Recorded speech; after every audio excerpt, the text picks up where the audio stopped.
बिस्मिल्लाहिर्रहमानिर्रहीम अस्सलाम वालेकुम वरहमतुल्लाहि वबरकातुहू। Good morning, good afternoon, good evening wherever you are. This is Naeem Mushtaq here. और आज मैंने अपने कॉफ़ी विद फ्रेंड सीरीज़ में मैम तहमीना यासिर को दावत दी थी। उनसे दरख्वास्त की थी कि अगर वो मुमकिन हो अपना कुछ टाइम मुझे दें। मैंने इनको डिस्कवर किया फेसबुक के सोशल मीडिया प्लेटफॉर्म से। तो इनकी एड्स एक आती थी डिप्रेशन और स्ट्रेस के हवाले से, तो वो मैंने नज़रों से गुजरी, तो उसके अंदर जो कोटेशंस होती थी उर्दू में मुख्तसर मालूमात स्ट्रेस और डिप्रेशन के हवाले से, तो वो बड़ी बड़ी मुझे दिलचस्प लगी। फिर मैंने इनसे रब्ता किया और इनसे दरख्वास्त की कि अगर मुमकिन हो तो मेरा friends coffee with friends series है, जिसमें मैं चाहूँगा आपसे एक मुख्तसर सी बात हो जाए और इस इंटरव्यू के ज़रिए से मेरे नेटवर्क में आपकी शनासाई हो जाए और देखने वालों को स्ट्रेस और डिप्रेशन के हवाले से बेसिक जो मालूमात हैं वो भी हासिल हो जाए। तो मैम तहमीना लाहौर से जॉइनिंग है, मैं इस्लामाबाद में हूँ। मैम आपका बहुत बहुत शुक्रिया, थैंक यू सो मच। आपका भी बहुत बहुत शुक्रिया कि आपने मुझे मौका दिया। लवली। और इंशाल्लाह ताला हम बहुत कोशिश करेंगे कि जितनी अ, अच्छे तरीके से कंसेप्ट्स को क्लियर करें लोगों के और गाइडेंस दें, ज़रूर इसके लिए इंशाल्लाह पूरी कोशिश इंशाल्लाह। की है। मैं बताना चाह रहा हूँ व्यूअर्स को कि ma'am Tahmina Yasir clinical psychologist हैं, लाहौर बेस्ड। तो मैम वही बात बिस्मिल्लाह करते हैं हम अपनी गुफ्तगू का, और ये बड़ा यानी कि रवायती तरह से नहीं होता, बड़ा रिलैक्स कन्वर्सेशनल स्टाइल में मैं रखता हूँ बात को। लफ्ज़ हम सुनते हैं डिप्रेशन और स्ट्रेस, तो जी सम टाइम डिप्रेशन स्ट्रेस को दोनों को एक ही तरह से हम इस्तेमाल कर लेते हैं। इन दोनों के दरमियान को फ़र्क है स्ट्रेस और डिप्रेशन की टर्मिनोलॉजी में? जी बिल्कुल, स्ट्रेस और डिप्रेशन दोनों में काफ़ी फ़र्क है। मोस्टली डिप्रेशन का वर्ड अक्सर यूज होता था शुरू से। कोई भी बीमारी हुई, कोई भी परेशानी आई, कहते थे जी इससे डिप्रेशन हो गया। जबकि डिप्रेशन एक खास किस्म की बीमारी है और इसके अलावा भी बहुत सी बीमारियां होती हैं। और जो स्ट्रेस है, स्ट्रेस बेसिकली अगर हम देखें तो ये पार्ट ऑफ डिप्रेशन भी हो सकता है, पार्ट ऑफ एंजाइटी भी हो सकता है, और अलग से भी ये किसी शख्स में मौजूद हो सकता है। स्ट्रेस का मतलब होता है प्रेशर बिल्ड होना, यानी आपका जहन उस पर प्रेशर बिल्ड हुआ है, दबाव पड़ा है। और वो दबाव किसी भी वजह से हो सकता है कि पुरानी कुछ यादें या पुरानी कोई टेंशन, कोई बुरे वाकयात, उन्होंने जहन पर दबाव डाला हो और उसकी वजह से स्ट्रेस पैदा हुआ, और स्ट्रेस के साथ फिर डिप्रेशन भी उस शख्स में नजर आना शुरू हो गया। तो स्ट्रेस बेसिकली दबाव होता है, और इसके लिए हम रिलैक्सेशन की डिफरेंट टेक्निक्स इंट्रोड्यूस कराते हैं।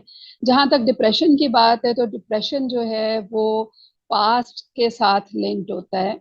डिप्रेशन में हमारी जहन की और हमारी बॉडी की सारी activities Aahista Aahista slow down होना शुरू हो जाती हैं। यानी जहन जो है वो भी बहुत अच्छी तरीके से अपनी फैकल्टीज को यूज नहीं कर पाता। यानी हम किसी चीज को देख रहे होंगे और हमें समझ नहीं आएगी ये क्या है, हम याद करना चाहेंगे, हमारे याद करने में कमी वाक़ होगी।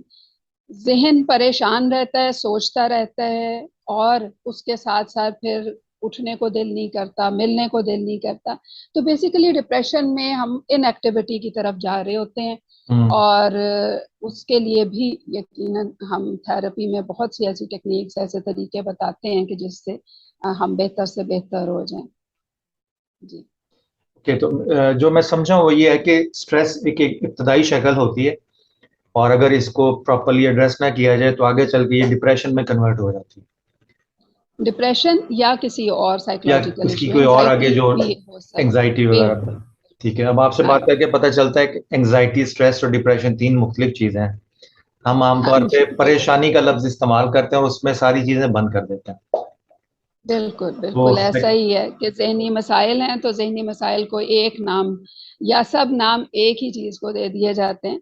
तो इसमें क्लैरिटी नहीं होती, लोगों को अवेयरनेस नहीं होती, पता नहीं होता कि कौन सा टर्म, कौन सी टर्म जो है उसका मीनिंग क्या है। जैसे एंजाइटी को ही अभी जैसे मैंने बात की, तो हम्म। एंजाइटी को अगर लें तो एंजाइटी का मतलब है कि आपके अंदर खौफ आ गया है, हम्म। फियर आ गया है, आपका दिमाग खौफ महसूस कर रहा है।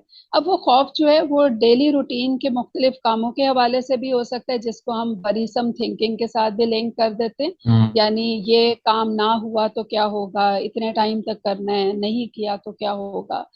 तो इसके अलावा फ्यूचर के साथ भी लिंक्ड होता है, यानी मैं जिंदगी में कामयाब ना हो सका तो क्या होगा, मेरी जिंदगी हम्म। जो है उसमें कमी रह गई, मसाइल आ गए, कुछ वाकया कोई हो गया, किसी की मौत हो गई, कुछ हो गया तो हम्म। क्या होगा। ये फियर्स जो हैं इनको हम एंजाइटी कहते हैं। हम्म। ये फियर्स जो होते हैं ये मोस्टली इरेशनल फियर्स होते हैं, यानी कि गैर हकीकी फियर्स। तो इनको हम एंजाइटी के साथ लिंक करते हैं। आपकी बातें सुन के मुझे कुरान पाक की एक आयत याद आ रही थी। उसका तर्जमा ऐसा है कि जो अल्लाह पे ईमान लाएगा उसको ना कोई खौफ होगा ना कोई गम। तो खौफ बिल्कुल तो होता है आने बिल्कुल, ये वाले दोनों नशे आस्पेक्ट। का। हाँ जी। तो गम होता है कोई चीज चली जाए। तो माजी और बिल्कुल फ्यूचर बेशक। दोनों को एड्रेस कर दिया अल्लाह ताला ने। और मैं समझता हूँ इसके बिल्कुल। अंदर आयत के अंदर एंजाइटी, स्ट्रेस, डिप्रेशन, सारी बीमारियों का सारा लुबे लुबाब अल्लाह ने दे दिया। तो मेरे ख्याल में जहाँ इस बिल्कुल आयत ऐसा। में जो मैं सोचता हूँ, अक्सर मैं देखता हूँ ऑनलाइन भी लोगों को कि आजकल योगा और मेडिटेशन की बड़ा रवाज है। स्पिरिचुअल साइंसेस की तरफ जाते हैं स्ट्रेस और एंजाइटी को हैंडल करने के लिए। बट वो इन स्पिरिचुअलिटी में ये नहीं डिफाइन कर पाते कि इस्लाम क्या है और गैर इस्लाम क्या है। बहुत हम्म। सारे लोग योगा करते करते फिर एंड पे हिंदुइज्म की तरफ चले जाते हैं। मेडिटेशन करते करते चक्रास और ये सारी चीजें। तो मैंने भी अपने हल्का सा जो मुझे अल्लाह ताला ने शऊर दिया, मैंने उसके मुताबिक देखा कि अगर यही सारी चीजें मैनेज करने के लिए जिसके लिए हम नॉन इस्लामिक साइंसेस की तरफ जाते हैं, वो सारी की सारी इस्लाम में भी मौजूद हैं। नमाज में जैसे बुजुर्ग कहते हैं आप सजदा लंबा कर देंगे तो ब्लड फ्लो भी अच्छा हो जाएगा, और उसके नतीजे में आपकी जो कंसंट्रेशन पावर है वो भी अच्छा हो जाएगी। हालत वजू में रहें हर वक्त तो एहसास वजू जो है वो दिलाता रहता है कि पीछे कोई है जो संभाल लेगा, फिक्र करने की जरूरत नहीं है, यही तवक्कल आ जाता है ना। तो एक मैंने चीज बहुत ज्यादा बिल्कुल। देखी, आप अपने जो सर्विसेज हैं, जो जो आपका एक्सपर्टीज है उसमें मजहब का कितना रोल है और आप कितना किस हद तक इस्तेमाल करती हैं? देखिए, पहली बात कि मजहब का कितना रोल है। सबसे पहले तो अगर हम मजहब को देखें कि वो आ, किन टॉपिक्स को एड्रेस करता है, क्या बात करता है, तो वो इंसान के लिए बात करता है। हम्म। इंसान की बेहतरी, इंसान की नशोनुमा, इंसान को नफ्स मुतमइन्ना का कंसेप्ट देता है, उसको हम्म। बेहतरीन सतह पर लाने का कंसेप्ट देता है। वो जन्नत का हसूल जो है वो बेसिकली हम एक तो जन्नत है जो कि हमें दुनिया के बाद मिलेगी, लेकिन एक जन्नत है जो हम इधर भी बना सकते हैं। एग्जैक्टली तो वैसी। इसका कंसेप्ट देता है। तो अगर हम देखें तो इस्लाम भी तो इंसान को ही एड्रेस कर रहा है, इंसान के हम्म। दिमाग को, उसके जिस्म को, उसकी रूह को। तो ये सब कुछ जो है साइकोलॉजी भी यही एड्रेस कर रही है। हम्म। साइंस भी असल में इंसान को ही एड्रेस कर रही है, लेकिन वो इर्द गिर्द की एनवायरनमेंट को लेकर इंसान को उसके साथ लिंक करके एड्रेस करती है। तो अगर हम देखें कि इस्लाम का कितना रोल है, तो इस्लाम इस साइंस और साइकोलॉजी जो है वो इस्लाम को भी अ, यानी वो साइड बाय साइड चलते हैं, हम कह सकते हैं। क्या हम यूं कह लेकिन सकते हैं, हम यूं कह सकते हैं जी कि जो साइकोलॉजी एज अ साइंस है ये इस्लाम ही का हिस्सा है, मगर एक साइंटिफिक टर्मिनोलॉजी और मेथोडोलॉजी के साथ। हाँ, एक एक हवाले से हम ये जरूर कह सकते हैं कि साइकोलॉजी जो है ये इस्लाम जिस बात को फोकस करता है, जो बात वो कन्वे करना चाहता है, साइकोलॉजी भी वही कन्वे करती हम्म। है। बट एज अ साइकोलॉजिस्ट, या हम जब साइकोलॉजी की बात करते हैं तो हम देखते हैं कि हम इस्लाम को इसमें कितना यूज करते हैं और इसमें कितना रिलेट करते हैं। तो इस हवाले से जब हम बात करें तो हमारे जो कंसेप्ट्स होते हैं वो ये होते हैं कि हमें अ, मजहब को अगर हम साइकोलॉजी में ले आएंगे, सपोज कि हम कहते हैं जी आप मजहब के साथ लिंक होकर साइकोलॉजी में बेहतरी की तरफ जाएं या अपनी मेंटल हेल्थ को बेहतर करें, तो इसका मतलब है कि हम बायस्ड हो रहे हैं। यानी हम्म। हम साइकोलॉजी को एड्रेस कर रहे हैं लेकिन हम मजहब को साथ ला रहे हैं सिर्फ इस वजह से कि हम मुस्लिम्स हैं। ठीक है। तो दैट इज डिफरेंट। यानी इस हवाले से हमें ये बात जहन में रखनी है कि चाहे साइंस है, चाहे साइकोलॉजी है, चाहे इस्लाम है, चाहे कोई और मजहब है, हम्म। ये सब जो है ये आपस में कनेक्टेड तो हैं।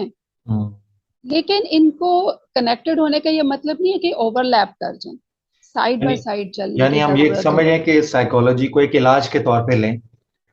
उसको बिल्कुल। मजहब का नेमुल देखें बदल ना जैसे, समझें। हाँ। बिल्कुल बिल्कुल। और हम जैसे इस वजह से कि देखें मोस्टली लोगों में क्या कंसेप्ट चलता है कि वो कहते हैं जी आपको डिप्रेशन हो रहा है, एंजाइटी हो रहा है तो मजहब से दूरी है।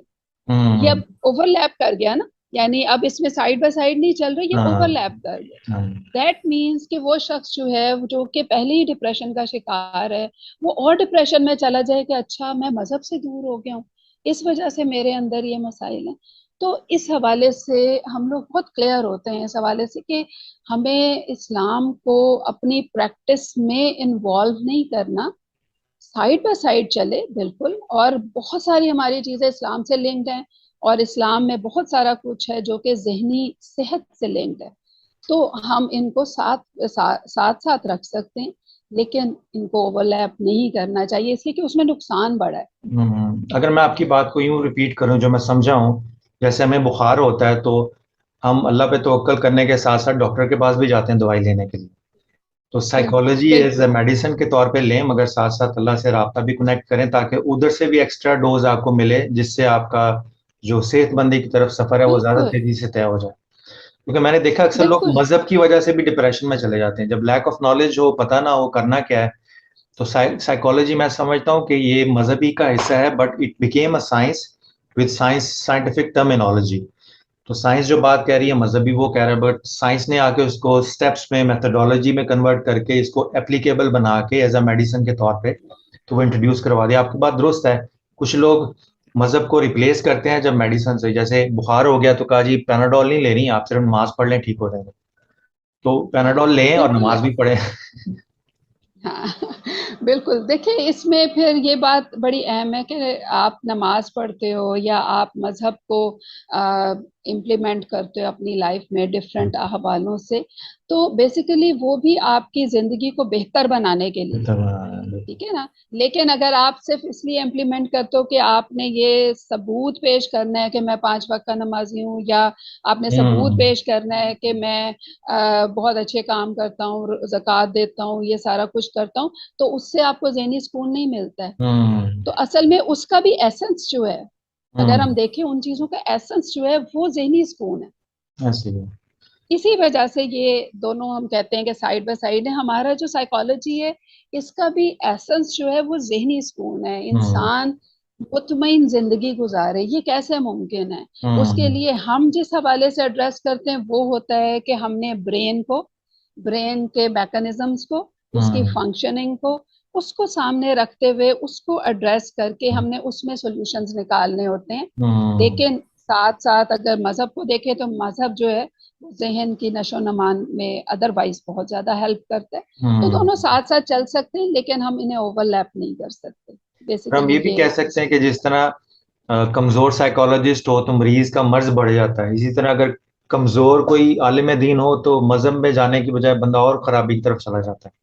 तो इट्स वेरी इंपॉर्टेंट कि बिल्कुल आप ऐसे ही। अपने तबीब को देखें दोनों साइडों पे कौन है। बिल्कुल बहुत ज़रूरी है। और साइकोलॉजिस्ट जो हैं अब इस वक्त पे जो हमारी सोसाइटी है इसमें हम देख रहे हैं कि जो लोग जिन्होंने क्वालिफाई नहीं भी किया हुआ वो भी एज ए साइकोलॉजिस्ट काम कर रहे हैं, और इसी हम्म। वजह से बहुत से मसाइल भी नज़र आ रहे हैं। हम्म। और इसके लिए हम काफ़ी ज़्यादा इस पे एक्टिवली काम कर रहे हैं कि रेगुलेटरी बॉडी बने साइकोलॉजिस्ट के लिए, हम्म। और उसके नतीजे में फिर साइकोलॉजिस्ट को एक प्रॉपर यानी रेगुलेट किया जाएगा। हम्म। दैट इज इम्पोर्टेंट, यानी बेहतरीन, जैसे आप डॉक्टर के लिए कहते हैं कि डॉक्टर आपको बेहतरीन मिलना चाहिए तो वो क्वालिफिकेशन देखी जाती है। तो एग्जैक्टली। सेम हेयर के साइकोलॉजिस्ट भी वेल ट्रेंड होने चाहिए, और हम्म। उसके लिए हम पूरी कोशिश कर रहे हैं। तो ये बहुत ज़रूरी है। मैम आप कभी पढ़ाती भी हैं साथ साथ काम के प्रैक्टिस के?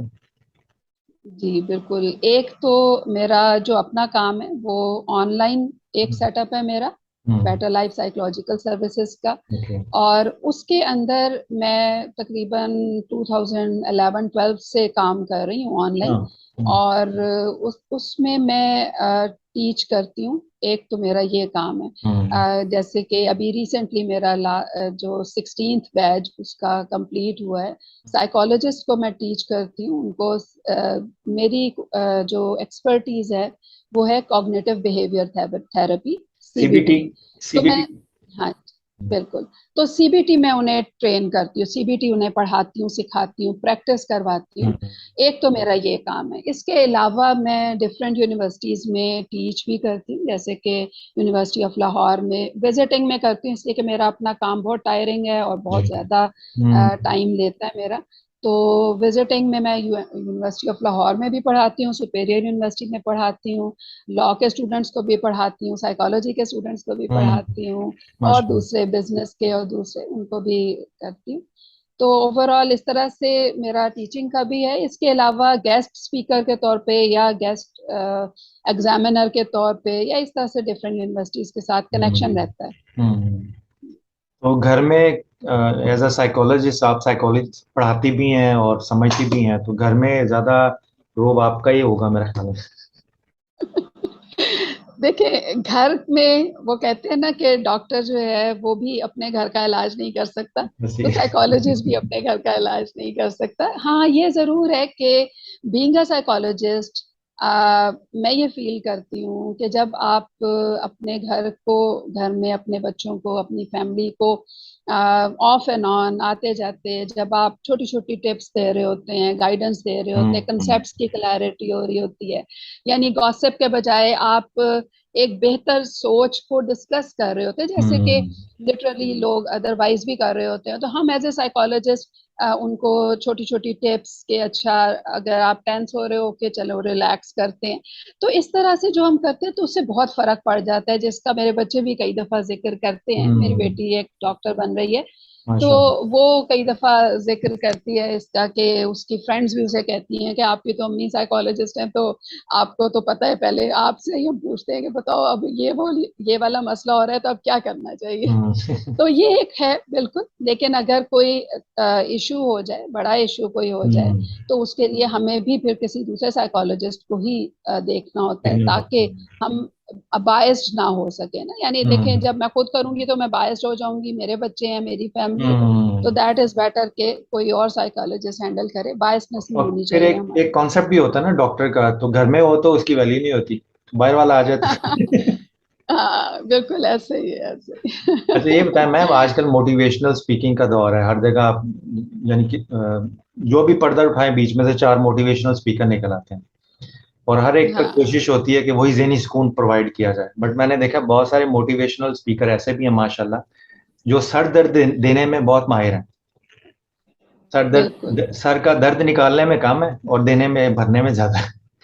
तो जब आप बिल्कुल बहुत सारे ऐसे ही है। एरिया से अनरियलिस्टिक अप्रोच देखते हैं लाइफ को, तो बहुत सारे मोटिवेशनल स्पीकर को देखने वाला मैंने देखा बहुत ज्यादा लोग वो नेगेटिव कन्वर्ट हो जाते हैं। एक से ठोकर लगी, दूसरे से लगी, तो वो समझते हैं ये सारा निज़ाम ही खराब है।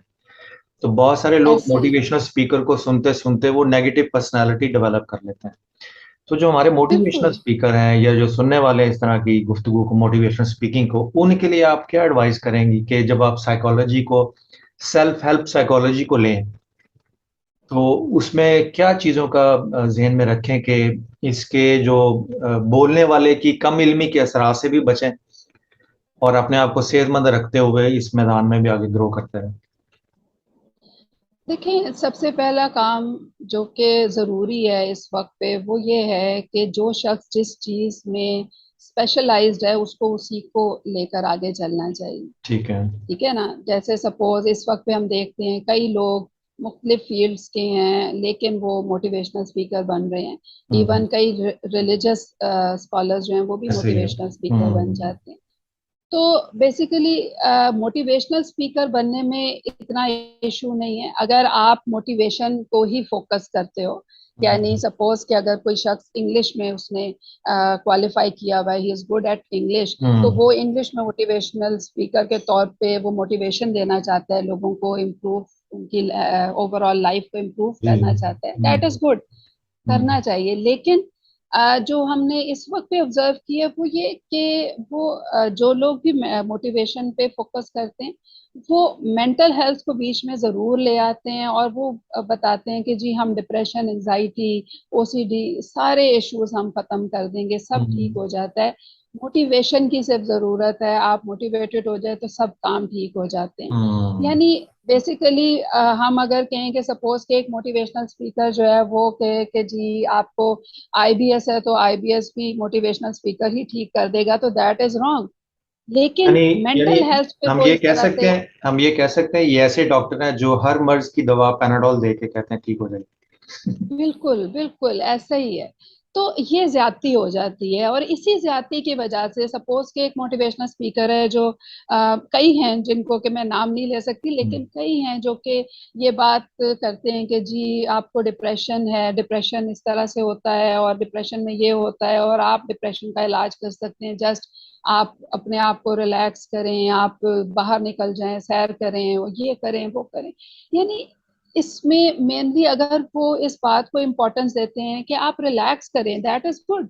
लेकिन अगर वो ये कहते हैं कि डिप्रेशन को हम इलाज दे हम्म। सकते हैं, आप इससे डिप्रेशन को बेहतर करें, या डिप्रेशन को एक्सप्लेन करना शुरू कर देते हैं। इवन एक मोटिवेशनल स्पीकर ने डिप्रेशन को एक्सप्लेन किया और दैट वाज एंजाइटी। यानी हम्म। हम इसलिए कि हम्म। आम लोगों के इल्म में नहीं है कि वो एंजाइटी और डिप्रेशन में फर्क क्या है। जी लेकिन बिल्कुल। अगर कोई शख्स इस तरह से मीडिया पे आ रहा है तो उसको तो पता होना चाहिए। तो ये आपकी इतनी बात बड़ी ज्यादती हो आप जाती है हमारे प्रोफेशन के हाँ, साथ। आपकी बात सुन के मैं लतीफा याद आ गया। एक आदमी को बुखार होता है तो डॉक्टर के पास जाता है। डॉक्टर कहता है कि तुम घर जाओ, ठंडे पानी से नहाओ।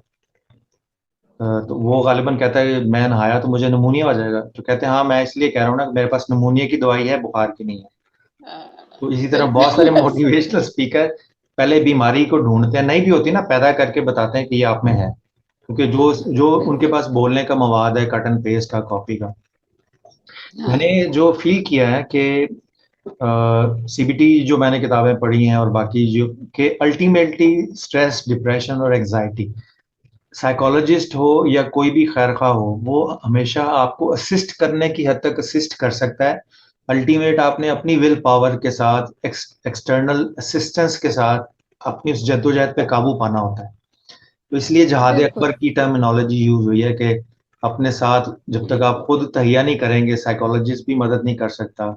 अगर आपने बुखार नहीं बिल्कुल उतारना तो ऐसा ही है। डॉक्टर भी कुछ नहीं कर सकता। तो अल्टीमेटली जो विल पावर कमजोर हुई हुई थी ना, उसको स्ट्रांग करके, उसको ताकतवर बना के एक्सटर्नल फोर्सेस के साथ, तो वो फिर आदमी को अपने पाँव पे खड़ा करना भी तो होता है। बिल्कुल देखिए, हम लोग तो खुद यही कहते हैं कि सीबीटी जो है ये एक स्किल्स हैं, एक पैकेज ऑफ बिल्कुल। स्किल्स हैं that we introduce to you, और आपको उनकी प्रैक्टिस करवाते हैं। हम्म। और उनका जैसे हमारे पास पूरा पैटर्न होता है कि हमने किस तरीके से सीबीटी को अप्लाई करना है। और हम्म। सीबीटी, खासतौर पे मैं सीबीटी ही की बात करूंगी, लेकिन बाकी थेरेपीज भी हम्म। हमारी थेरेपीज जो होती है ये टेलर मेड होती है। टेलर मेड मीन्स कि जिस शख्स की जो प्रॉब्लम्स हैं उसके हिसाब से हम इसे डिजाइन करते हैं कि हम्म। हमने कहाँ से शुरू करना है, किस तरह से आगे बढ़ना है, और हम्म। विद इन फ्यू वीक्स हमने किस लेवल पे पहुंचाना है, कौन सी टेक्निक्स के जरिए। तो ये हमारी तरफ से हेल्प जो होती है ये बिल्कुल ऐसे ही है कि हेल्प हमने दे दी, प्रैक्टिस करवा ली, उनसे फीडबैक लिया, और उससे उनके अंदर चेंज आना शुरू हो गया। जैसे जी। कि दवाई जब अंदर जाती है तो वो खुद ब खुद असर कर देती है, उसमें कोई स्ट्रगल नहीं करनी पड़ती एक हम्म। शख्स को।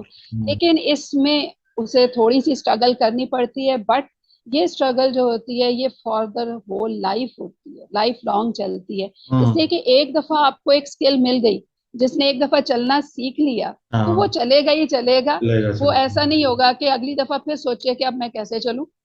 तो ये स्किल्स होती हैं, ये बड़ी स्पेशल चीज है इसमें कि हम अपने जहन को ऐसे ट्रेन करें कि वो एक बेहतरीन सतह पर अपनी जिंदगी को बेहतरीन बनाने के लिए वर्किंग करना शुरू हो जाए।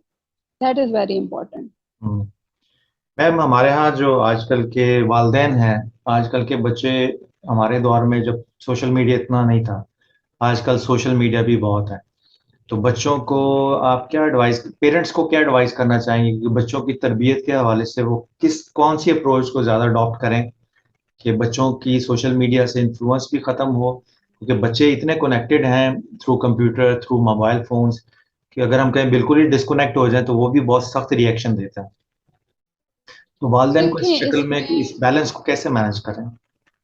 हाँ, इसमें सबसे पहली चीज जो है ना वो तो यह है कि जब बच्चा बहुत छोटा है तब से अगर वालिदैन उसके साथ इन टच रहते हैं डेली रूटीन में, हम्म, उसके साथ उसके हर हवाले से ट्रेनिंग कर रहे होते हैं, that is lacking today in our society. जी। कि ट्रेनिंग नहीं हो रही होती। हाँ, उसे चलने की ट्रेनिंग दे देंगे, उसको लिखने की ट्रेनिंग दे देंगे, बट उसकी मेंटल हेल्थ के लिए, उसके लिए क्या अच्छा है क्या बुरा है, जो कि हम पहले जमाने में देखते थे कि तरबियत पर, जी। ट्रेनिंग पे बड़ा फोकस होता था। जैसे यहाँ। आज वो नहीं होता। तो इसके लिए वालिदैन को सबसे ज्यादा जरूरी काम जो करना है वो ये कि वो बच्चे की बचपन से ही, छोटी उम्र से ही उसकी ट्रेनिंग करे, उसको पता चले कि क्या सही है क्या गलत है, किस तरीके से चलना है, क्या काम करना है, कौन से सोचने के अंदाज बेहतर हैं, कौन से सोचने के अंदाज नुकसानदेह हैं, ताकि जब बच्चा आहिस्ता आहिस्ता बड़ा होता जाए तो वो पहले से ही इक्विप हो किसी हद तक। हम्म।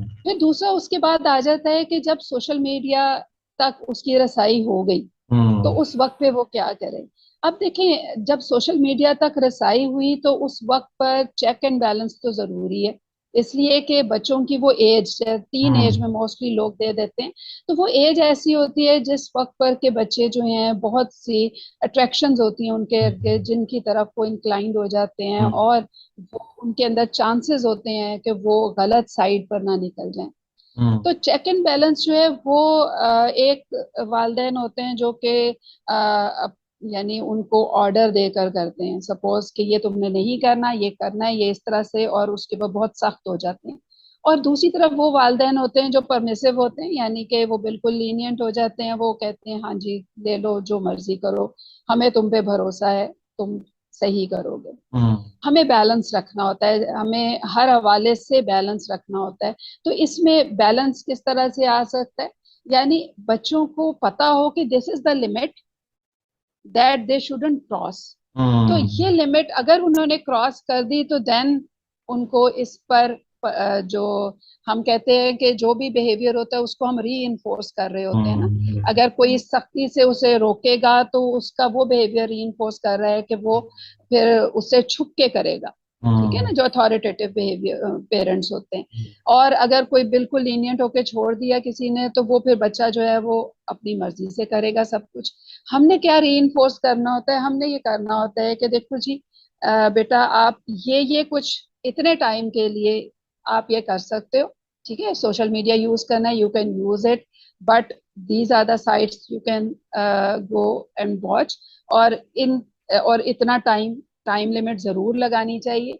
और अगर ये क्रॉस हो जाती है देन आपको नेगेटिवली री होगा, या उसको पनिशमेंट को तो हम मना करते हैं कि सजा दे दी जाए, लेकिन अगर नेगेटिव री जो बड़ी आप अच्छी लगती है इसमें। फरमा रही हैं, जो मैं समझा हूँ कि आपने जब तरबियत की तरफ आना है तो उसमें मोहब्बत का, प्यार का अंसर हो, सख्ती भी हो तो वो बड़े सॉफ्ट तरीके से, कि वो वैल्यू फोकस्ड हो, वो पर्सनालिटी और फोकस्ड, क्लैरिटी के साथ, हाँ क्लैरिटी के साथ। क्लैरिटी के साथ हो, बच्चों को पता हो, उनके साथ डिस्कस करके फाइनलाइज किया जाए कि okay this is the thing they need, उन्हें ये चाहिए, उन्हें इस तरीके से मिलेगा, इतना मिलेगा, और अगर इससे एक्सीड होता है तो ये इसके हम्म। ऊपर उनको एक किस्म की सजा कह लें, या उनको कह लें कि उस वो चीज जो मिल रही थी वो फिर अब नहीं मिलेगी। हम्म। सपोज हम एक मिसाल मैं आपको दे देती हूँ, जैसे कि बच्चे टीन एज में वालिदैन कहते हैं जी सारा दिन मोबाइल यूज कर रहे होते हैं, और जब हम उन्हें रोकते हैं तो वो रोते हैं, चीखते हैं, हम्म। जिद करते हैं। हम्म। तो एक तो ये कि पहले से उन्होंने उनकी आदत डेवलप कर दी, उसके बाद हमारे पास आते हैं। लेकिन मैं बात करूंगी कि अगर आप पहली दफा दे रहे हो बच्चे को, तो हम्म। आपने उसको बताया कि okay you can use it for an hour, 1 घंटे के लिए आप यूज करना है, आप ये वाले प्रोग्राम्स देखो। और अगर आप 1 घंटे से एक्सीड कर जाते हो और आप एग्री नहीं करते कि आपने 1 घंटे के बाद वापस देना है, तो फिर कल आपको ये आधे घंटे के लिए मिलेगा। Hmm. This is the thing gradual that is process related with से दैट। धीरे स्लोली हाँ स्लोली। बिल्कुल बिल्कुल। और फिर उसको हमेशा फॉलो करें, consistency is required there. Mostly वालिदैन क्या करते हैं कि कभी मना कर दिया, कभी नहीं मना किया, कभी उस पर सजा मिल गई, कभी नहीं मिली। कंसिस्टेंसी जब नहीं होती तो बच्चे को लीवरेज मिल जाती है, उसे पता चल जाता है कि ओके वालिदैन जो है they are not that much serious. जब मूड खराब हो तो वालिदैन रोक देंगे, जब मूड अच्छा हो तो कहेंगे चलो करते रहो। यानी तो दिस बच्चे इज आल्सो बच्चे फिर रिक्वायर्ड। मैनेज करना शुरू कर देते हैं पेरेंट्स को, बजाय के पेरेंट्स बिल्कुल बच्चों को मैनेज बिल्कुल। करें। हाँ, और देखें ये बिहेवियर बच्चों में वालिदैन ही रीइंफोर्स कर रहे हैं, वालिदैन ही बढ़ा रहे हैं। बिल्कुल ऐसे। इसलिए कि बच्चा तो वही सीख रहा है जो उसके साथ हो रहा है, उसी बिल्कुल। से वो बच्चा, जिद भी इसी तरह से बच्चे सीखते हैं, बिल्कुल इसी हम्म। तरह से उनका बिहेवियर बढ़ता है। Lovely lovely. मैम तहमीना, आपका बहुत बहुत शुक्रिया। बस so wonderful talking to you. आपसे बात करके बहुत अच्छा लगा। शुक्रिया। तो हमारे प्रोग्राम का फॉर्मेट जो है वो थोड़ा टाइम फोकस्ड होता है, तो फिर भी जी बड़े जी। मुख्तसर वक्त में हमने काफ़ी चीज़ें कवर कर ली हैं। इतनी कर ली हैं कि आदमी को बेसिक समझ आ जाती है। एटलीस्ट मुझे पता चल गया एंजाइटी, स्ट्रेस और डिप्रेशन, इस तरह की जो टर्मिनोलॉजी लैंग्वेज में है, उसका हर एक का अपना मतलब है और हर एक का अपना लेवल ऑफ बिल्कुल ट्रीटमेंट है। तो बिल्कुल। डिप्रेशन हो, स्ट्रेस हो, यानी, और एक खास बात जो आपने कहा है कि जब लोग मैच्योर एज में पहुंचे तो बचपन की तरबियत जिन खतूत पे होती है वो बड़ा मेजर रोल प्ले करते हैं स्ट्रेस या डिप्रेशन को मैनेज करने में। तो बचपन से अगर बिल्कुल तरबियत अच्छी हो तो वो मेंटल हेल्थ जो है वो आगे कैरी ऑन करती है उनकी लाइफ के अंदर भी। बिल्कुल। I just would like to thank you so much, और इस उम्मीद के थैंक यू, साथ कि आपका भी बहुत बहुत। जी इंशाल्लाह, और इस उम्मीद के साथ कि इंशाल्लाह फिर किसी वक्त आपकी मसरूफियत को देखते हुए कोई और अच्छे से टॉपिक के लिए, जिसमें ये स्ट्रेस, और अभी तो हम जनरल गुफ्तगू की है ना, तो नेक्स्ट में जी जब जी। कभी मौका मिला तो हम किसी फोकस्ड पॉइंट को पिक करके उस पर बात करेंगे। इंशाल्लाह इंशाल्लाह थैंक यू सो जरूर मच, एंड जरूर, आप बहुत शुक्रिया। आपका भी बहुत बहुत शुक्रिया। इंशाल्लाह नेक्स्ट एपिसोड के साथ मिलूंगा। इजाजत दीजिए, अल्लाह हाफिज। अल्लाह हाफिज।